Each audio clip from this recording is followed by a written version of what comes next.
আসসালামু আলাইকুম, সবাই কেমন আছেন? আশা করি সবাই ভালো আছেন। আলহামদুলিল্লাহ আমিও ভালো আছি। তো সবাইকে জানাইতেছি ঈদ মোবারক।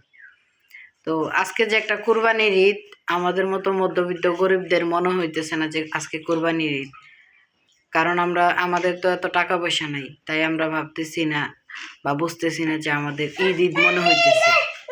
আসলে যারা গরু কুরবানি দিতেছে বা যাদের অনেক টাকা পয়সা আছে, তারা ফিল করতেছে যে আজকে কুরবানির ঈদ, কিন্তু আমরা কোনো ফিল করতে পারতেছি না। আমাদের কাছে মনেই হয় না যে আজকে কুরবানির ঈদ।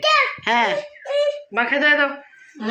তো আরেকটা কথা হইলো, আজকে 3-4 দিন ধরে আমার সাজিদের প্রচণ্ড পরিমাণের জ্বর, অসুস্থ সে।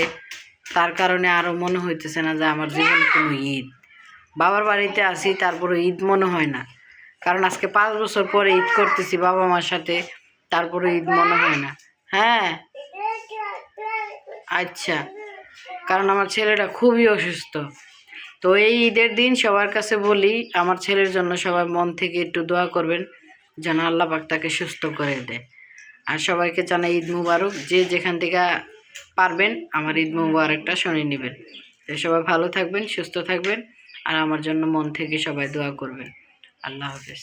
আর এইখানে দেখেন একটা হাম্বা।